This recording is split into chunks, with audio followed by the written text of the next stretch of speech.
Luca Maurer. I'm the LGBT Center Director at Ithaca College, and welcome to Cook Like an Ithacan, the series where different people associated with Ithaca College talk about all sorts of culinary things. And this is my herb garden. You can see there's some thyme, and parsley, some chives, some dill, and basil, which is what we're going to use a lot of today. So I started all of these plantings inside, of course, because this is Ithaca. But to look at this basil, the basil has been really happy this year. In order to keep it growing and really full, there's a couple of things to do to take care of it. One is you can see that sometimes it begins to flower like these, and you'll want to just pick those off carefully, pinch them off. You can put them back in the pot. And that's the first thing to do to keep it lush and really bushy. Now what we're going to do is harvest some for the things we're going to make today. And in order to do that, a really simple way to do that is to look down at the next place where the next bunch of leaves begin and to just snip it right there. We'll put it in our bowl for when we start to cook. So we'll find another one like here. We'll go right down there and harvest that. And we'll do a little bit more because basil is delicious and we're going to use it for a couple of things today. There we go.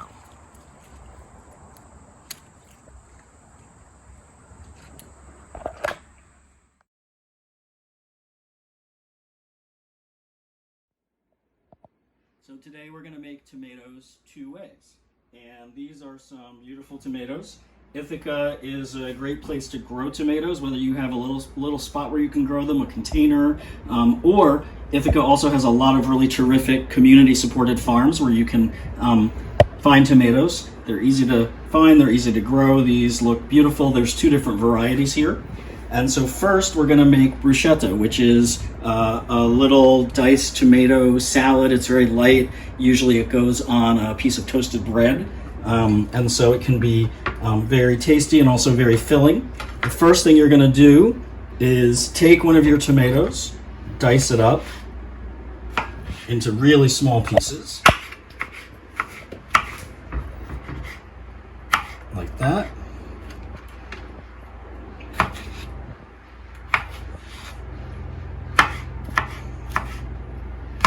And you can see it also looks really fresh and beautiful.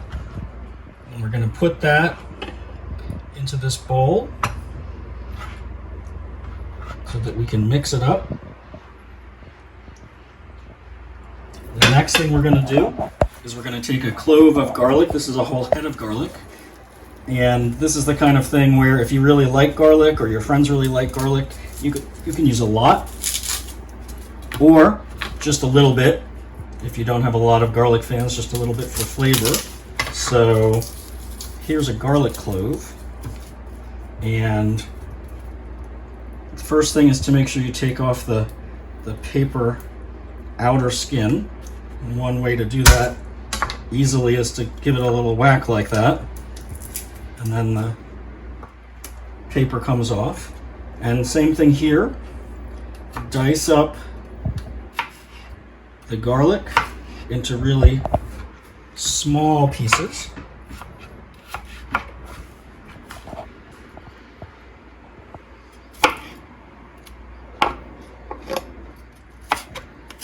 So that it's minced.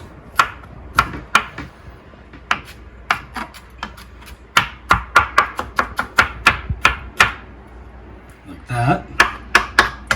Add that to your bowl.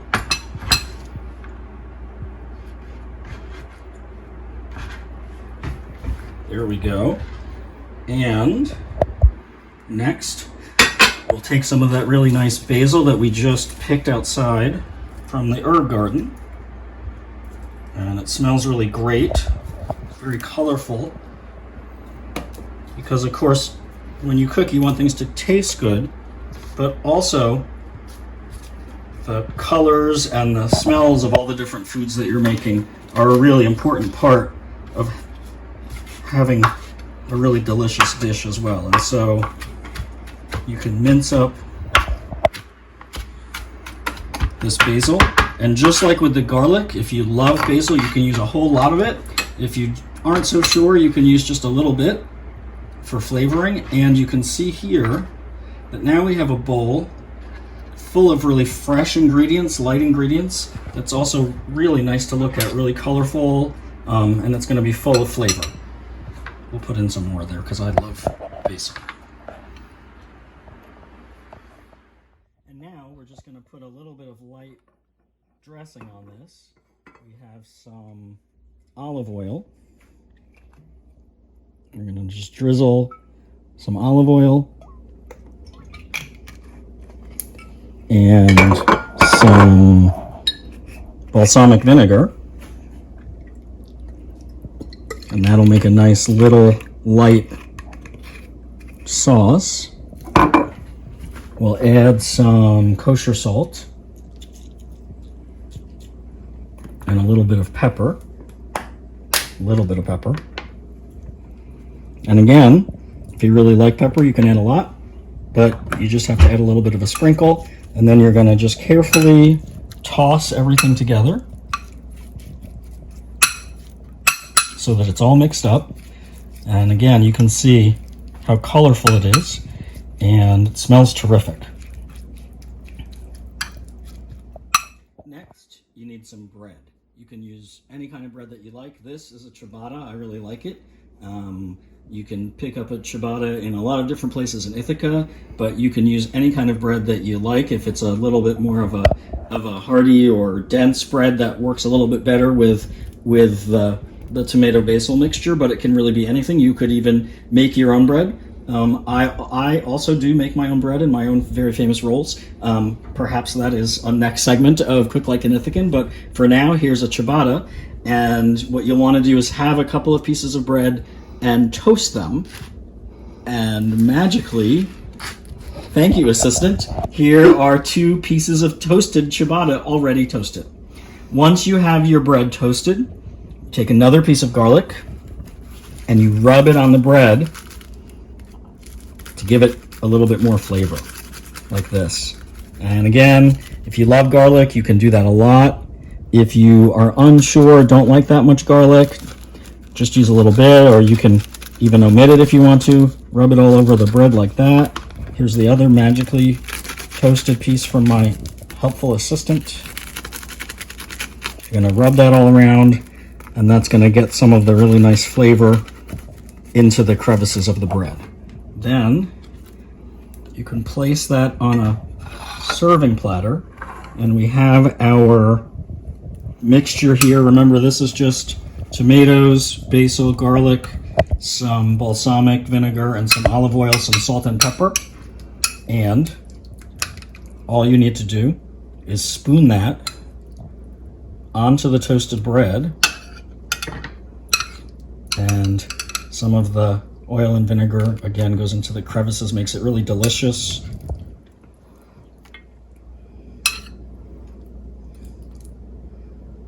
And there you have some very nice bruschetta.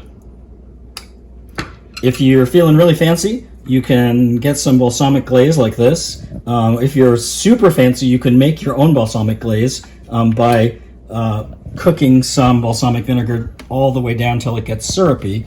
And you can garnish it with a little swoosh of balsamic glaze.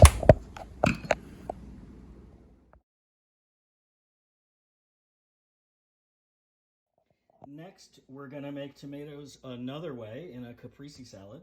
And so again, we're going to turn to these really lovely tomatoes that we got from a local farm. It's a couple different kinds.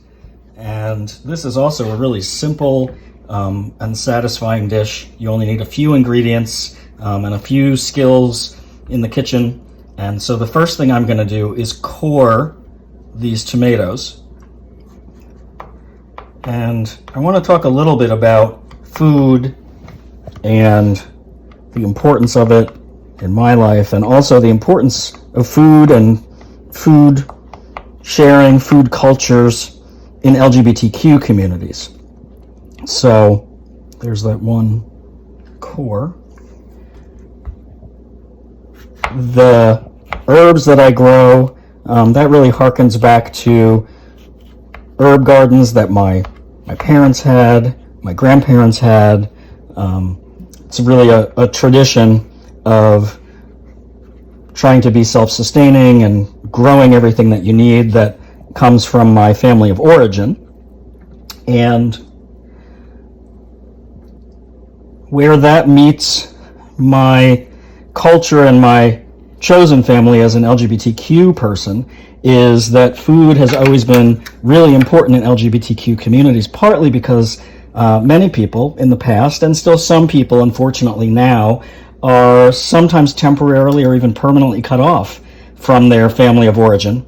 And so we've made chosen families, people that make up the most important folks in our circle, people that we consider our family, even if we're not related by blood or by marriage. And so now what I'm going to do is cut these tomatoes, slice these tomatoes into pieces like this. And so LGBTQ folks and food go way back. There's a long tradition of LGBTQ potlucks where folks would all gather together to share food. Everybody would bring one dish or one item. In Ithaca, there's a gay men's potluck that has been meeting in Ithaca every year for at least the last 30 years. And so this is a tradition not just in history in other places in the world, but also right here in Ithaca. And some folks think that the popularity and the commonness of potlucks in LGBTQ communities partly comes from the history that we all have as folks who experience marginalization, folks who sometimes may go through periods where we don't have a lot of resources, a lot of economic resources, including food, and bringing together with a potluck is a way to make the limited resources that every person might have available to them into really a real bounty of lots of different foods from which everybody can share. And so that tradition of food sharing, of being resourceful, of using what you have and sharing with others has been really important in LGBTQ communities for generations. It also plays a really important role in my life. There was a time in my life when I was not in touch with my family of origin, and I was able to put together a chosen family that came together not just for holidays like Thanksgiving and birthdays, but also about once a week, where we would pool together our resources. Sometimes that meant we might have dishes like I'm making today. Sometimes that meant we would all just bring one ingredient and make a big soup or make a big stir fry and come together in community and share space together and share food together, which was nourishing not just for our bodies, but really for our spirits. And so now that I've cut these tomatoes, I'm going to put them on the plate here in a way that looks pleasing, like this. And now that we have all the tomatoes all set, now I'm going to take some fresh mozzarella. You can see it right here. And I'm going to slice that again carefully. Mozzarella can be a little bit tricky sometimes to slice, so be careful doing that. And this just happens to be fresh mozzarella, but you can use the kind that is a little bit more aged, the kind that a lot of people are used to that looks a little bit more yellow and comes in a different sort of package. You could even use a different kind of cheese if you don't like mozzarella, or if you can't get it easily but you have something else on hand. This is a dish that you could also make with other kinds of cheese. It goes really well. Now that you have all this sliced, it's time to arrange this on the plate we have some of these tomatoes, and we'll alternate with the mozzarella cheese.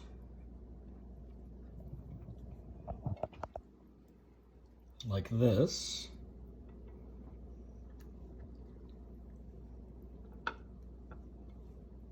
And we can do some more. And again, this is just a few simple ingredients that taste really fresh and taste like summer.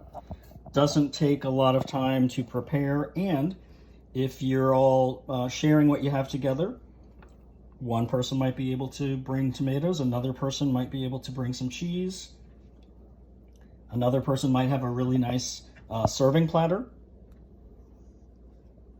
and there you go. Now, again, we have this delicious basil, and we're going to use some leaves to garnish and add some flavor.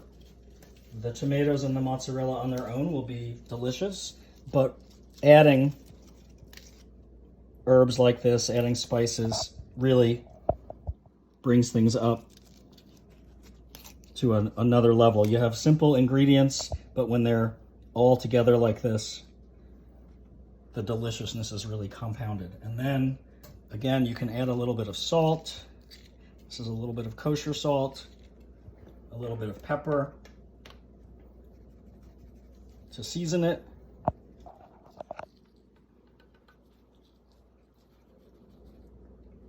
And again, what you can do right here is finish it off with some balsamic glaze. You don't have to if you don't have any available, but it adds a nice little touch. And there you have it, caprese salad. And some nice bruschetta next to it. We took just simple, wholesome, rather easy to get ingredients, some that we grew ourselves, and now we have the basis of a really nice meal to share together. That's tomatoes two ways. Really beautiful, natural, very filling. For Cook Like an Ithacan, I'm Luca, and now I'm gonna have my lunch.